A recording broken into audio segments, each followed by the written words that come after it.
Thursday nights at 7 p.m. right here on KXVS, the voice of Stockton. This is Miriam, and you're listening to KXVS, the voice of Stockton. You know what I got? I got a picture of his face with the little pillow on, with the sleep face, and we're in Chicago. Are they already in Chicago? The one and only Leo Biaz. Hey, Leo. I'm excited to be back, my man. It was 9 days in Vegas. We got stuck in the desert, and we had a little hangover remix out there, man. I wore a wig to school once, and they said no headgear was allowed. How did the spider web was it tights. Obvious that it was a wig? Yeah. Oh, okay. I was It was having a terrible fun. wig.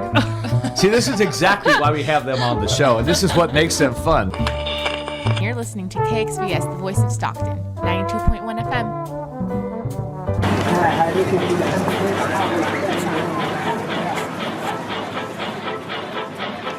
Do you want to relive the golden days of Stockton? Join Nate Knott on Stockton Alive every first and third Monday at 6 p.m. Tune into thevoiceofstockton.org.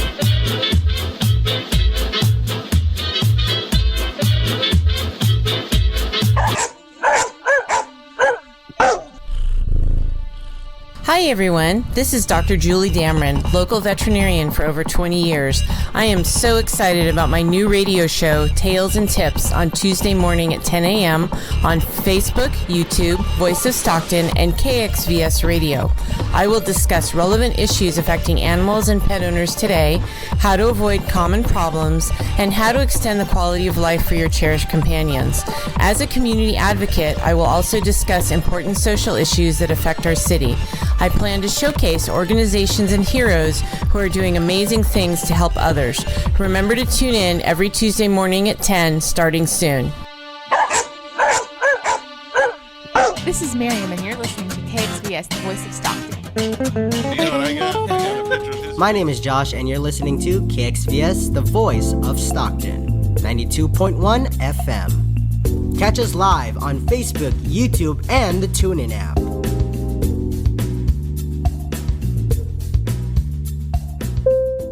The views and opinions expressed in the following program do not necessarily reflect those of KXVS, the voice of Stockton, or its parents, affiliates, management, and staff.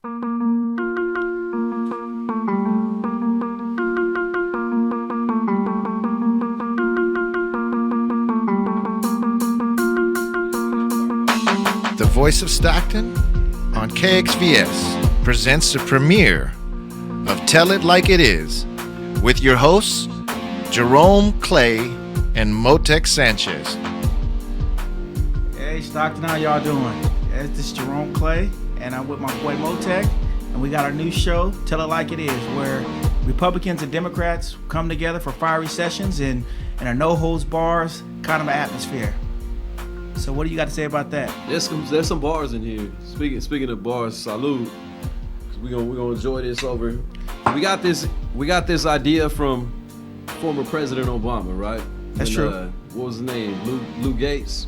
Professor Gates. Got arrested for trying to enter his own home. That's correct.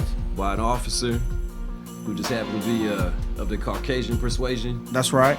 And Obama called a beer. What was it called? A beer summit. Beer in the White House. Beer summit. The beer summit in the backyard of the White House. So the whole idea was let's come together over a beer, right, and try to find common ground, which is becoming more and more rare, I guess we could say, in today's political climate. So here we are, a friend of mine, Jerome Clay. I'm Motec Sanchez, and we're here to talk politics and beyond. So let's get into today's topic. We're talking about political rhetoric and how does it affect the public participation? Yeah. Right. Yeah. So first off, we got to talk about the Philly shooting that just happened the other day. Rest in peace to all the victims out there. And, right. My heart goes out to all those families that are dealing with that tragedy. Sad situation. I think 11 had died. 8 confirmed were males. At the Jewish synagogue. A synagogue, and 3 were females. and I think they were over 54 years old of age, something One like that. of them was, I saw a report on, I can't remember the source, but I saw a report that said one of them was a 97-year-old woman who had actually survived the concentration camps in Nazi Germany. Right. So it's kind of ironic that she had survived that ordeal during World War II, only to be killed by homegrown hate here in the United States. Now, do you think there was any rhetoric that played into part of that? Do you think that anything that Trump had said or anything that anybody said that really played in it out? Or do you just think it was just a person who was just demented and he had an agenda and he just wanted to carry out this assault? I think that you're always going to have those people on the fringe that are willing to be susceptible to those terroristic type of tendencies. But I think really what people are talking about now in today's political climate is the amount of rhetoric that is being used that is flipping the switch on those individuals, that is actually encouraging them to action, to carry out acts of violence. And I think another great example is the ardent Trump supporter that was just arrested for mailing those bombs to several of President Trump's critics. So I would look at that and say there's a direct connection between rhetoric that we've seen President Trump during his campaign for president, using certain lines where he was actually encouraging violence in certain instances, making statements like, in the good old days, we would have handled somebody this way and that way, and I'll take care of that guy and I'll pay your legal fees. And to me, as an observer of that, I look at that and say, well, that's pretty much akin to encouragement. That's using rhetoric that is actually inciting, if not all out encouraging violence. So that we say that, then what about this? Okay, so we have Steve Scalise, remember the Republican congressman, and the Bernie Sanders supporter went out, shot Steve Scalise, and shot all those individuals. Now, do we burn Bernie Sanders for that? So I think that, yes, you might have rhetoric, but does that really make an individual go out and commit these heinous crimes? Or if that's just in a person and he's going to do it and he might be using that just as an excuse to go out and commit these crimes? Well, I look at the difference, right? Let's look at, okay, this individual was a Bernie Sanders supporter. Right. But can we tie his actions to any of Bernie Sanders' rhetoric, right? And I think that's the difference, where with Donald Trump, we can look at certain examples and say, well, here goes an occurrence where he actually encouraged people to action. Okay. And then the most extreme of that actually took that as a marching order, carried it out, and was doing so as an extension of like his support for the president. Now, I'm not saying that it's not like Donald Trump gave him, orders and text him on his iPhone that he said he doesn't use, that China's listening in to supposedly. But there's no evidence of that, of course. But there is, at some point we have to hold elected officials accountable, especially the president of the United States, to say, look, the words matter, and the words that you were using, and this is something that Donald Trump has said himself, correct? Right. He's even come out and said that. He said, look, words matter, but my issue with him is that he does not seem to be following his own advice. So since words matter, we had, the former attorney general said kick him, right? When they go low, we kick him. You had other individuals, congressmen and senators. You had a senator say, get up and face some congressmen. You had other individuals that say you can't be civil with these people. So I still don't... We've seen Mitch McConnell get harassed at the... Right, so we see Mitch McConnell get harassed. We see Ted Cruz. We see... Ted Cruz is the other Secretary of Homeland Security gets harassed. So... The other one was, what's the press secretary? Sarah Hannity Circle, right? At the, whatever red, restaurant, red Roof Hotel or it wasn't that. Nah, it was a restaurant. But I'm just saying, you have other Congress individuals that said, when you see them, tell them they're not welcome here anymore. So I still don't blame them when situations like this occur, because at the end of the day, they're not saying go out and shoot individuals. They're not saying go out and harm. To me, they're saying get out and protest. Now, whether I agree with the way they're saying to get out and protest, but they are saying get out and protest, right? Get out, get up, tell them that welcome. That's your First Amendment right to protest. Get up in some congressmen's faces. People can look at it one way or the other, but that's your First Amendment right. When Ted Cruz was in the airport, he said, "I respect your First Amendment right," and he kept walking. They didn't put their hands on him. They didn't do any of that. So even though individuals said certain things, rhetoric, it didn't. You can't blame them unless they specifically say, "Look, go out, send bombs, go out, shoot." Then I think at that point we can say, "Well, you know what? It's going too far. Then we need to tone it down." Do you think it's at that point?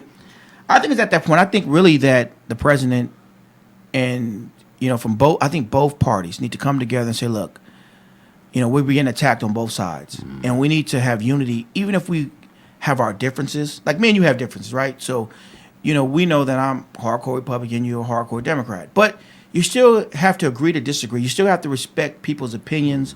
And now it's getting lost. If you're one way or the other, then people just flat out will just disrespect you. If they don't agree with what you're saying, they'll call you racist, homophobe, xenophobe. So I think the rhetoric is becoming I think the rhetoric needs to be addressed in the sense that they need to stop it and tone it down, but there needs to be a call for unity.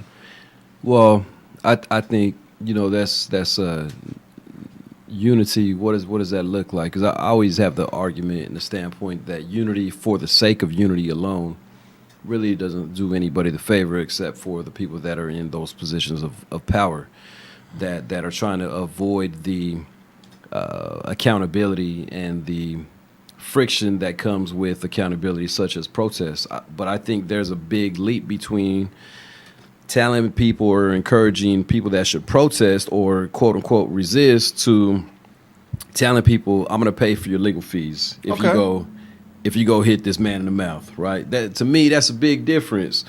But speaking of, I think you touched on a good point where we're talking about people being ridiculed for their just for having differences of opinions that supposedly society says they shouldn't have. And to me, a great example of that is what we talked about earlier is Kanye West supporting Donald Trump. Right. Donald Trump, right?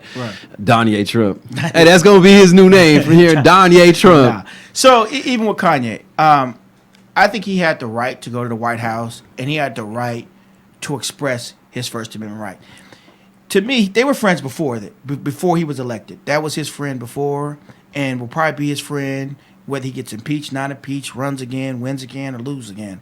I think they were friends before. Now, the issue I have with the way Kanye was treated was, because he went to the White House, he was called Uncle Tom, and they referred to him as the character Samuel L. Jackson played in the Django, right?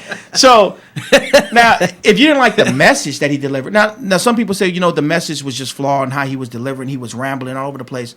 That's a different discussion. They should say, you know what? With that one, if you didn't like the message, then the message, they should say, look, what he was saying was all over the place. He wasn't making a complete sentence. He rambled and rambled.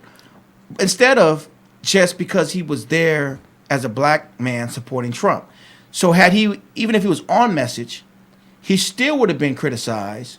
I mean, and you look at this. Now, CNN, had a few individuals called him uneducated Negroes, and one said his mother's rolling over the grave. You're talking about Don Lemon. Yeah, right. So now if Fox News or One American News or any conservative news station would have attacked Kanye like that, or even attacked Barack. Does Fox News even have any black anchors?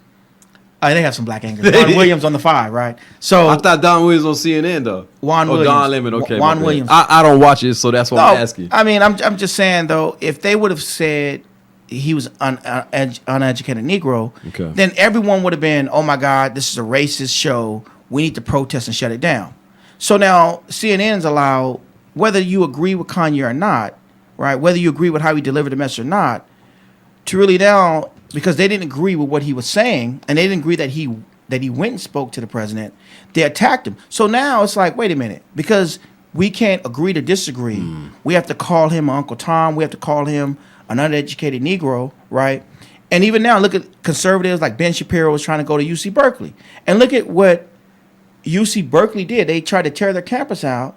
And that's supposed to be the home of the free speech. Free speech originated at UC Berkeley. And yet now it's got to a place, if you're not liberal and if you don't think like liberals, that we're going to burn your school down. I mean, so why can't people just agree to disagree and have healthy debates and say, wait a minute, I don't believe in this because of this, this, and this, and then come to some kind of common ground? You know what? I mean, I agree with you on the point that both sides have become fanatical to some extent and become so polarized that there is this mob mentality of this group think that if you are not, you know, exactly like following along with what we say and what we do. And, you know, full disclosure, when you say I'm a Democrat, I'm a registered Democrat. I have been since I was 18 years old. Right. But I am more in the wing. I was a Bernie Sanders delegate, right? So I say that because I don't agree with the platform. I have major issues with the Democratic Party establishment, right, and the direction they've taken. So I can look at this from a certain lens and say, you know what, I agree with you that I myself have seen that in the Democratic Party to where for those of us who supported Bernie Sanders, if we didn't agree with Hillary Clinton, there at the Democratic National Convention in Philadelphia, I firsthand witnessed the pushback to that, the discrimination, the all out in some cases abuses. Right. So I agree with you that that has occurred on both sides, but I would say one of the differences is that when you have it coming from is one thing coming from a candidate or a party, but I think that there's extra responsibility when it's coming from a president, right? When it's coming from the sitting president who is supposed to be above even both parties. And I think that's one of the things we've gotten away from in the United States is that parties serve their purpose. But I think that once somebody becomes president, they are supposed to be above reproach. They're supposed to be above the influence of either party. And they're supposed to represent what's best for the people. And I think now what's happened is that, and I will say I do see a certain extent of that with Donald Trump and the fact that the Republican Party initially did not support him, right? But now that he's there, it's like they're fighting tooth and nail to protect their champion. But even with that rhetoric, right, he went and said, I'm going to build a wall. I'm going to have Mexico pay for it. He went and said, I'm going to do tax reform, the biggest tax cut in history. He went and said, I'm going to build infrastructure. He went and said that I'm going to do the health care. So the reason why I believe the Republican Party is supporting his agenda is not because they support Trump per se, but for some reason he's got along with this conservative agenda. Like you see him now, he's supporting. I mean, he's putting in place federal judges, right? Conservative judges. He appointed 2 conservative judges to the Supreme Court, and so he is following the Republican really handbook. So that's why the Lindsey Grahams of the world is coming to him. That's why the Ted Cruz's of the world who were against him are like, wait a minute, for whatever reason, he laid out this agenda and he's checking off. So I will tell you this, a president is supposed to, when he gets elected, he's supposed to unify and heal the country, because during a divisive campaign, you say certain things and the other side say certain things. And Barack was the best at that. He would try to unify, both parties. But as you know, if I'm a Republican and I win, Democrats really not going to support me. Like with Barack had it hard because Republicans really didn't support him, and a lot of Democrats didn't support him. So what Trump has done, we were not supporting him because he was too cozy with the Republicans. But what Trump has done is said, okay, you know what? Whoever my base is, they're the ones that put me in office, and so they're the ones that can keep me in office. So if I start running out and supporting, try to support Democrats, then I'm gonna lose this base, right? I got 60 million, and there's some independents that are gonna say, wait a minute, I like what he's doing, I like what he's saying, I like that That's the key right there is the independence. Right, the independence. That's why So- Hillary Clinton lost, and that's why as a Bernie Sanders delegate, we knew Hillary could not beat Donald Trump because she could not pull independence. Right. Right. So I agree with you with the independence, but the question remains is that how much of that is him appealing to his base, and what is he appealing to? So- Right? Is it all out racism? Is it xenophobia? Is it homophobia? Is it all these phobias or isms? And I don't think so. Let me tell you why. Okay, so case in point, the Elizabeth Warren. Let's talk about her. We got to get on her. So Trump has been calling her Pocahontas for a long time, right? And so it must really affect her because she went out and, as you know, she took this test, right? And she was proud of herself for being 1,024th what percentile of. And they don't even know if it's Native American. They got it narrowed down to 3 countries that might not even be no Native American in it. And then she has the audacity to ask for the $1 million. But even better than that, she makes a video in the Native tribe, and it was so bad that even the Cherokee had to release a message.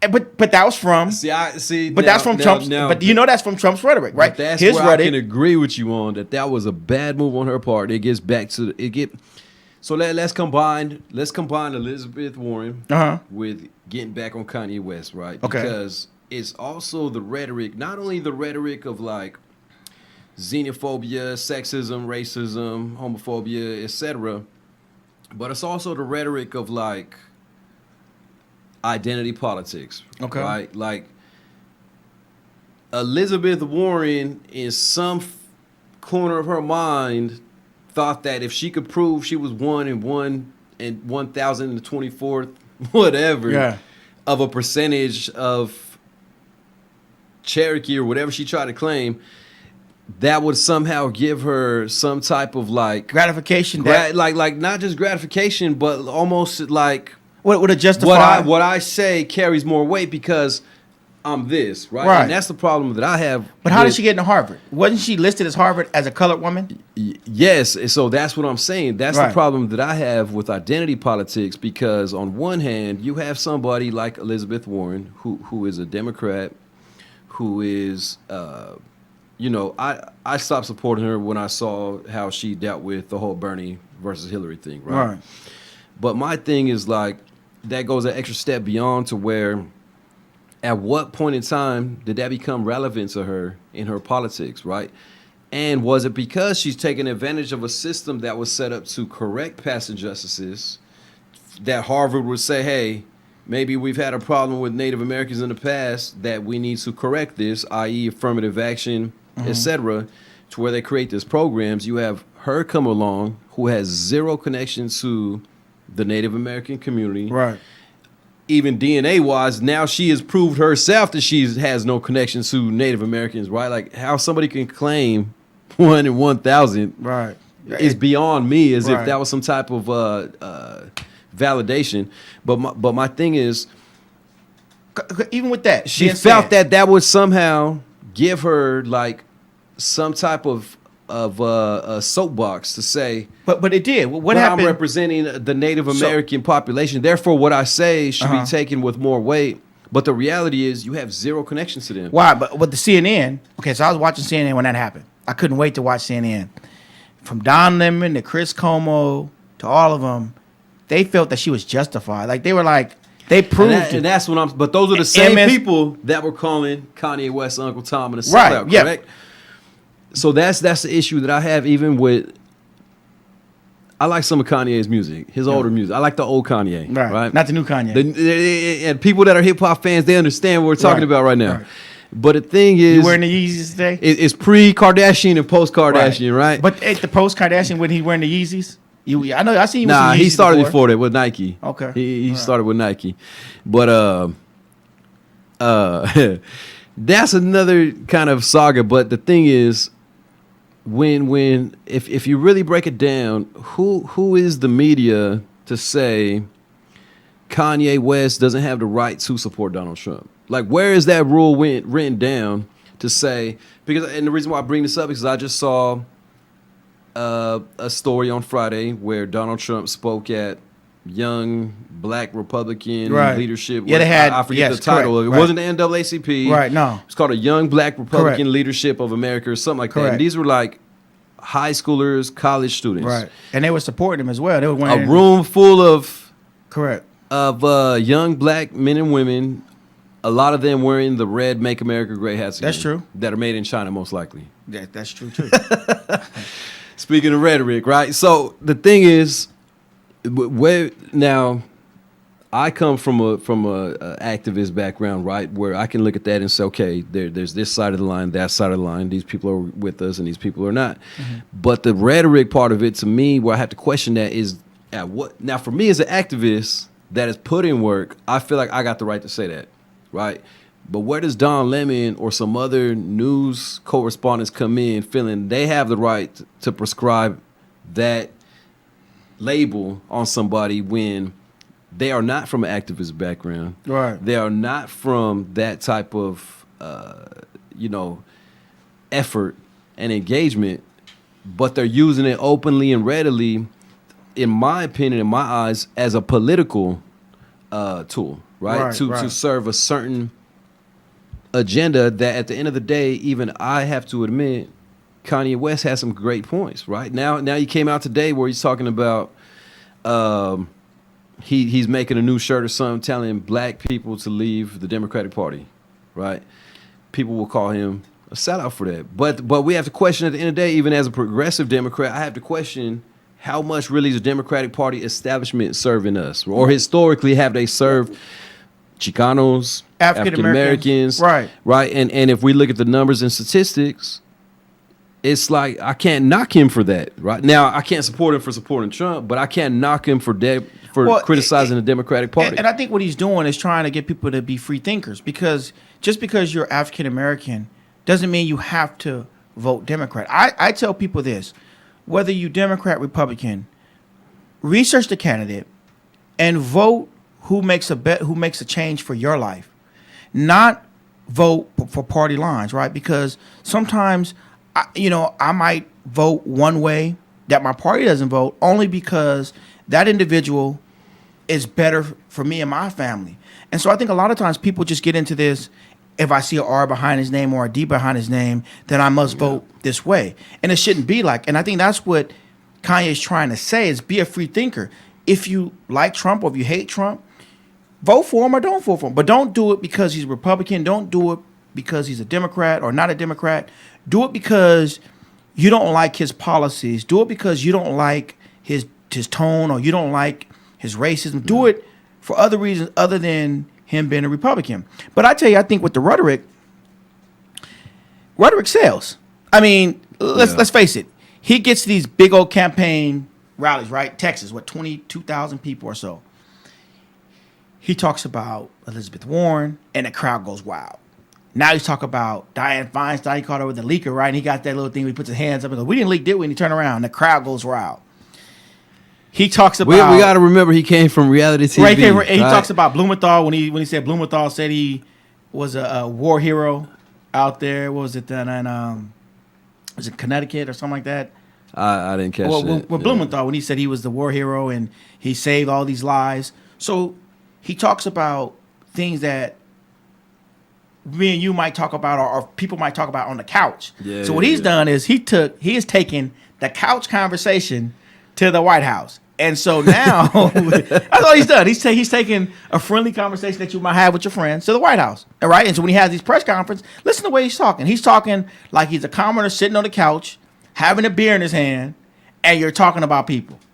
And so the majority of people might not say it, but they find that funny or humorous, and he's getting traction because if he wasn't, why is Barack on the campaign trail? Barack hasn't, I haven't seen him out campaigning for people ever when he was president.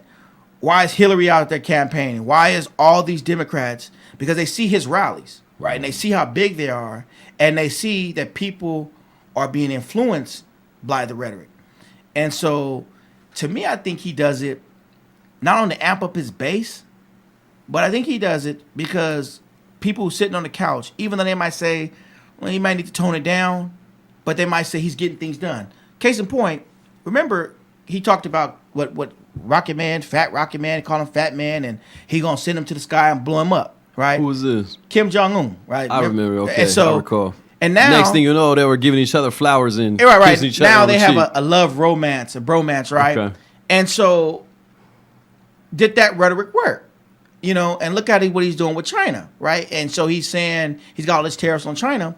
But this is another thing too. People don't realize when he does this rhetoric, and the bigger it is, he's always going to sign an executive order that no one sees, right? So you got Democrats are not talking about the tariffs that is hurting Ford, hurting Harley Davidson, right?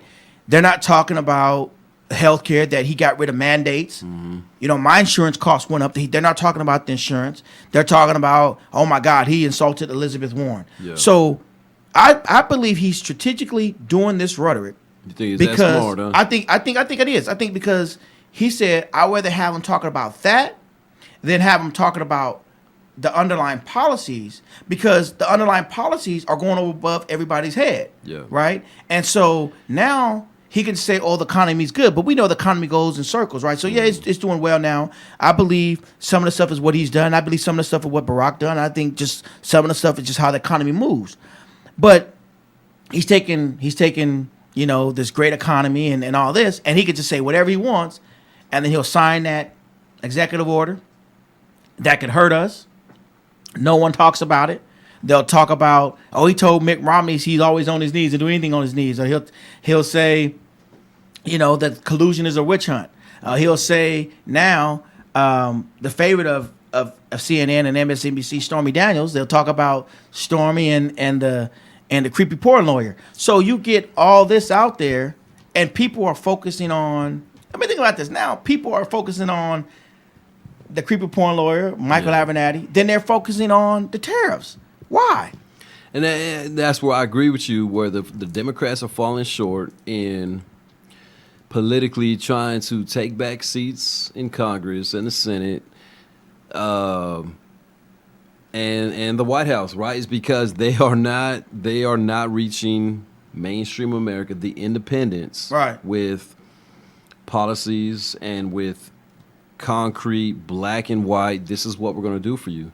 Instead, they're playing along with Trump's game, where he's pretty much like, you know, leading the bull by the horns. He's keeping them so busy on their heels with these outlandish, wild, you know, statements and his rhetoric, right? I think it's purposely done. That, I don't know, man. I think he's incredibly just offensive, or he's just a genius that he figured out. I think he purposely he does it. I think with because they I think it's his personality, man. I think it's who he really is, but I think he just came at a certain time. It just falling in line for him. Caught with the struggle that the everyday Americans going through, and what they did was they're willing to say, you know what, I'm gonna look past. I know this guy's doing wrong. I know he's bad, but I'm gonna ride with him because I'm gonna look past all of that. Right. Because at the end of the day, I feel like this person cares about me. Right, it's one of those things where because how he talks, he doesn't talk above them. He like you say, he's taking the couch talk to what people are saying anyways. Right. But and that's what I feel in a certain way. Liberals and Democrats have gotten a little bit ahead of themselves, too far out on a limb, to where they've made so many people in society feel like any little thing you say will be turned against you. Right. Not to say that we don't have valid points, but I think when it's gone to an extreme, right, I think what happens is that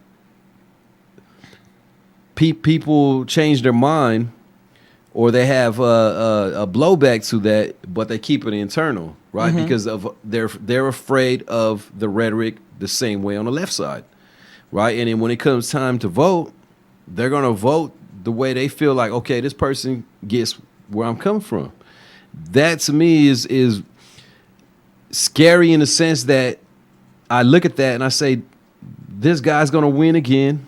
But you don't another 4 years, right? Because who are the Democrats putting together, and what platform are we putting together that's going to reach out to mainstream independent America that doesn't care about either party? Well, you know, you look at it like this. he'll take someone else's rhetoric and he'll use it against them. Yeah. You know, and so he'll take he's kind of like Muhammad Ali was, and Right. you know what I'm saying, like leading up to a fight, and he's just throwing as much stuff at the wall that he could get out, just because he knows it's so sensational. It's going to make people want to watch the fight. Well, look at it now. They're saying we want free health care. We want free insurance. Now, who is going to pay? I was in San Mateo over the weekend, and I was sitting at just sitting down watching the game, and I heard some individuals say, yeah, you know, California deserved to have free health care, and we deserve to have free education.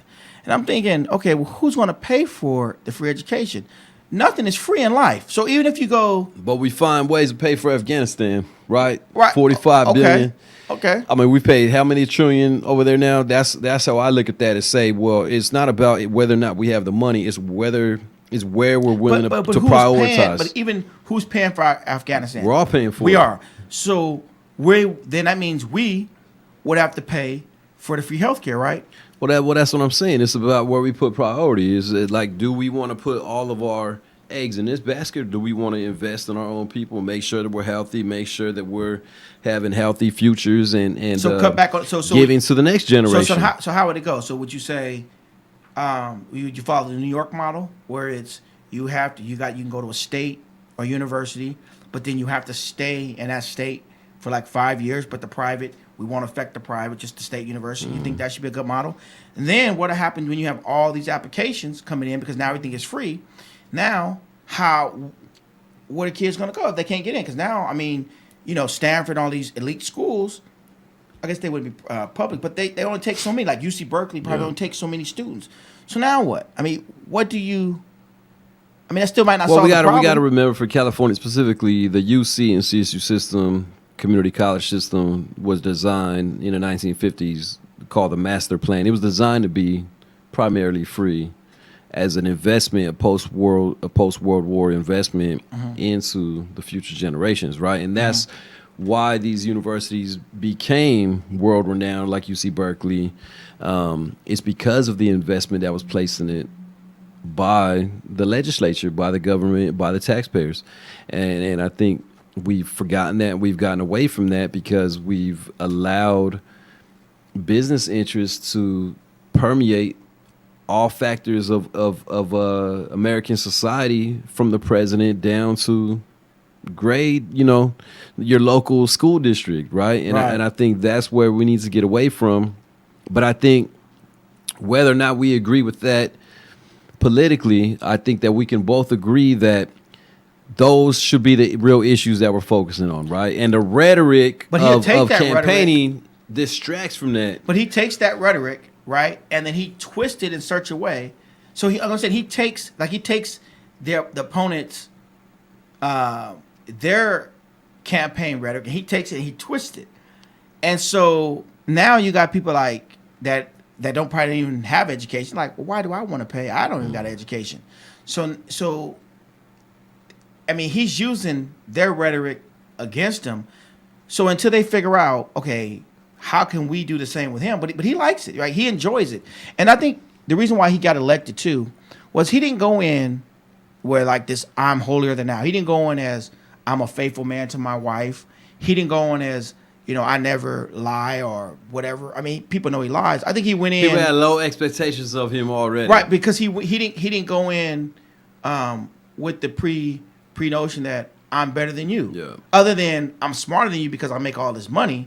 But it wasn't like my life is better than yours. So I think people, can look at that and say, you know what?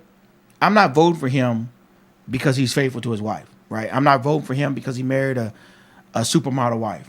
I'm not voting for him because he didn't pay taxes in New York. Was she a supermodel or just a regular model? I don't know what she was, but I'm just saying. She was just a regular model. Well, regardless of what she was, I just want to go on a record. I just want to clarify. Okay. Well, I'm just saying, I don't think they voted for him because of those things, because he didn't go in saying, I got the best marriage. He didn't go in saying, I'm the most morally person. He didn't try to say he had the best haircut. Right, the best haircut. So because he didn't say that, now people are trying to attack him for it, but he didn't say it to begin with. So that's why people didn't vote for him for that. And so, until they really start getting on issues and saying, look, even if you are in the free education, we have, what did Tupac said, we have money for wars but can't feed the poor, right? So until we get into that mentality and say, look, we got all these $1 trillion going to Afghanistan. We got all this money going into the military. We have the most powerful military force around. Why don't we cut back some of that money and get an education? But no one's talking like that. Or what they just say is free education, free healthcare. He says, okay, I'll take that. And the Democrats want to give you free healthcare and education. Then the whole crowd goes wild instead of really saying, no, this is how we can fund it. Well, see, part of that is, speaking of rhetoric and speaking of internal politics in the Democratic Party, those are some of the things that Bernie Sanders and progressives are proposing, right? So if there is academic conversation around that, first you have to get past the internal filter of the Democratic leadership, where they're the ones. It's like the rhetoric they're using against progressives has then been adopted by Donald Trump, right, and the Republicans, and they are, people forget there's a primary and then there's the general, right, and there's always this dynamic where whoever survives past the primary had to do so much damage to their opponents, right, that you give so much ammunition to the competition. But I think, to get back specifically to rhetoric and what's going on in the nation today, I think there is rhetoric that we can say has dominated the political discourse in our nation today, both politically, locally, and nationally, right? But I think it's also, in light of the recent events that have happened with the bombs being sent to legislators and to the shooting that happened at the synagogue yesterday, I think that there comes a certain point in time to say, okay, look, there's one thing in talking smack about the other side or making jokes about them or portraying them a certain way that's going to get support. But I think there's lines that get crossed where you start actually dipping your toes in the waters of violence, right? And inciting, but why is that? Violent action. But I think the real reason is because both parties are not working together. And so Trump has created this illusion that only the Republicans can get it done, right? Because the Democrats are obstructionists. He didn't call them obstructionists. And I think a lot of people, because it appears... And the same thing was happening when Obama was in there, right. But the difference is Trump is calling them out on a large stage. Obama was presidential, and he wouldn't have conducted himself this way. And I think because he didn't conduct himself this way, people didn't really realize how bad he had it. Trump will come in, and he'll magnify it 10, 20, 100 times worse.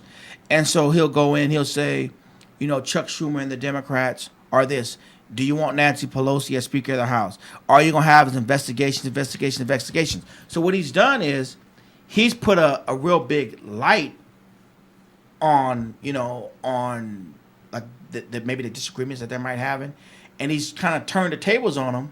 So now they got to be defending themselves, and really instead of saying, wait a minute, the reason why we're fighting them is because we didn't like this tax plan for this, and this. However, we proposed another tax plan, which they didn't do, which lays out this, and this. They're not coming back with nothing, with a solution. They're just saying, we don't like him, don't vote for him, we're going to impeach him. But they're not saying, wait a minute, this is how we're going to fix healthcare. They're not. I don't see anything out there that's saying, go check out, the Affordable Care Act and look at the changes that we proposed. I don't see them saying, go check out our plan for taxes. Go check out our plan for infrastructure. And the best, they don't say, well, go check out our plan for if you don't want a border wall, if you don't want that, well, how do we protect, or do we allow caravans to come in? They don't have this plan. They don't have a plan in place themselves. So if you don't have a plan in place yourself, and this individual is talking rhetoric, he can call your bluff because you don't even have a plan. Yeah. And it becomes, and we got to remember, where did Trump get some of his, I would say, influence from? It's almost as if American politics now on a national level have become a bad episode of WWE. You know what I'm saying? where you got presidential debates and rallies now have become somebody walking out the chute. Yeah. And with the smoke going up and the announcer, you know what I mean? And it is almost as if, which Trump has been part of those shows. Yes. And it's almost as if that's what our national politics have descended to.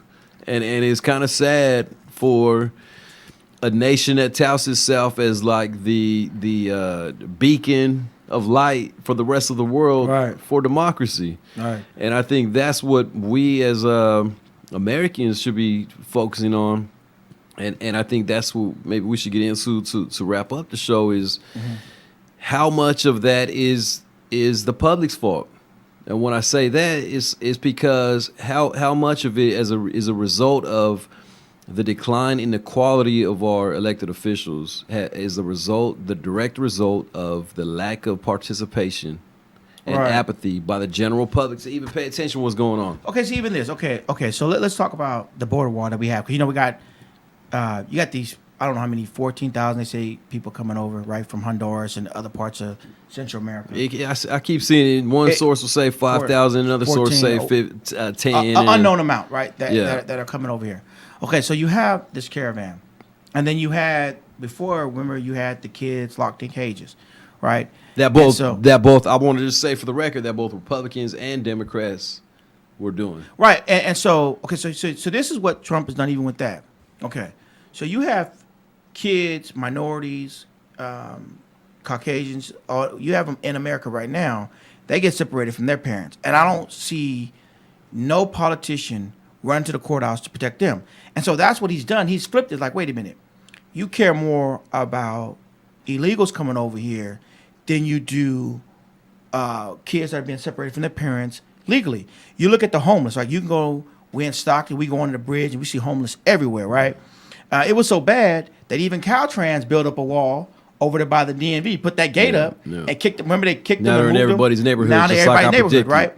So we have homeless here, and yet people are like, let them in. And I'm not saying we shouldn't let them in, but I'm saying, what about the individuals that are here that are doing bad? Well, I think they're different circumstances, right? Okay, so the homeless here is a different circumstances than the homeless in most definitely, because it's not just a simple fact of them being homeless or being automatically deemed as illegals, but I think that we have to look at it through the lens historically understanding the role that the United States federal government has played in Central South America.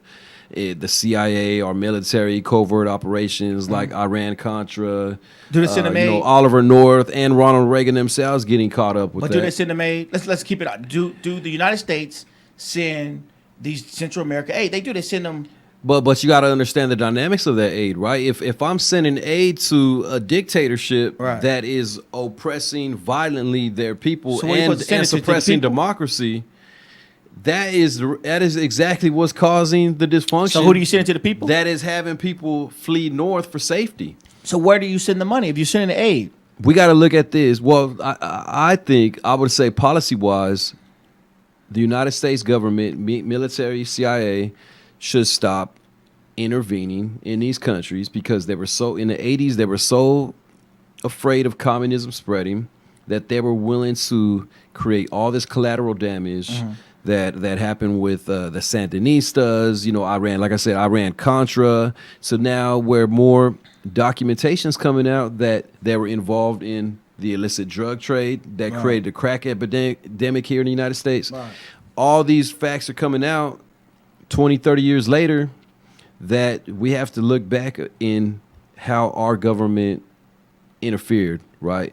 And then we can't have this attitude of like, well, people are just coming here to get our good things and they're just illegals coming to invade without first looking in the mirror and understanding what did we do, not us per se, but what did our government do and what did we as a populace allow our government to do in our name because we're not holding them accountable. Right. That's what I'm trying to get back to is say, what role and responsibility do we have as citizens, meaning that, and when I say citizens, I don't just mean what your legal status is. Citizens, I mean in the old school context of like the Greek definition of like a citizen means you're somebody who is engaged in the happenings of your community. Right. And what do we as citizens in our community take responsibility and accountability for, to say, look, I'm going to start actually reading, what are these propositions about that I'm voting on? What are these commercials about? You know, what's going on at the school district? Even if I don't have a kid in the sixth grade or what have you, I'm paying attention what decisions are being made with my tax dollars that are affecting the community. I think that that's a lesson to be learned for all Americans, regardless of legal status, to say where are we now as a country. And I think the rhetoric highlights that, to say, you know, it's like a WWE episode. You know what I mean? I'm looking for Vince McMahon to come out any time now. You know, but once again, I like I said before, I truly believe that he uses the rhetoric twofold, because it distracts from everything else. I mean, right now, you know, case in point, we've been having this, you know, Russian investigation going on for almost 2 years, and for the last probably month, we haven't talked about. We talked about Judge Kavanaugh. Warren. We talked about Elizabeth Warren. Now we're talking about, I mean, Michael Abernathy's in the news, right? He had made himself a star. And now, you know, even I read somewhere, Stormy Daniels, that even Swednick saying that he might have changed her decoration page, right? So he might be in some serious trouble. For Stormy Who Daniels? knows? No, for the Julie Swednick, the one where was 10 grain rapes, right? But I'm just saying is all this is fueling him. Instead of what the Democrats are trying to do, they're trying to fight the master of rhetoric with rhetoric. That's a fight that you're not going to win, right? And so you're trying to fight an individual who feeds off of big crowds, who loves to fight, who loves rhetoric, and you're trying to give him rhetoric. Case in point, right? You had one of the senators, Mr. Booker, went after Kavanaugh, you know, about being highly ethical and different things, or even with Dr. Ford. But you had a bizarre case to come out against him. Yeah, I just saw that. It's bizarre, right? Yeah, it is. However, do we use his same standard how he did Justice Kavanaugh, right? So then Trump can take that. And what just for our viewers, what were those circumstances? If you just want to educate them real quick. So I'm not going to educate. They can go read that for themselves. But what do they got to Google? Tell them the keywords they can go Google, just pull up Cory Booker's allegations, and they'll come up. Bathroom allegations. All right, we'll just leave it there. Yeah, terrible allegations. I mean, they're so funny and ridiculous. But however, he went after Justice Kavanaugh, right? And I believe Dr. Ford's credible, and she could be credible. I'm not saying she's not. She could be. But he held this standard. So now, when there's something even as bizarre as his, do we hold that same standard? So now Trump can take this rhetoric. Now he can run away with it and say, wait a minute, this individual, remember Spartacus, has said, you know, this individual is credible. Well, I think this individual is credible. And now he's backed into a corner because it's like, wait a minute, I set the bar high with what I did, and he's going to take it against me to use the rhetoric, right? And he even, which was sad, he even took Dr. Ford and turned it on her. And remember, he was like, I don't remember, but I had one beer. I don't remember, but I had one beer. I don't know how I got to the bathroom, but I had one beer. He took that and turned it into rhetoric. And he had women. Now, let's say this really did happen, right? Let's say hypothetically, let's say it happened. Okay. You got women in the audience now laughing at a victim. Right? He done change the narrative to where laugh at a victim, but yet, let's talk about some other rhetoric. You had Keith Ellison's accuser, right? We don't know if it's true or not. She's saying that Keith Ellison dragged her off the bed. But yeah, I don't hear no one other than Keith Ellison is... He's the second in the DNC, and he's running for Attorney General of Minnesota. So we can let our viewers know. But he's not. But Trump took that, and he went at his campaign, and he talked about Keith Ellison, right, and how the Democrats are not doing FBI investigation. That so he takes their rhetoric, and he turns it against them, and then they're silent, right? So.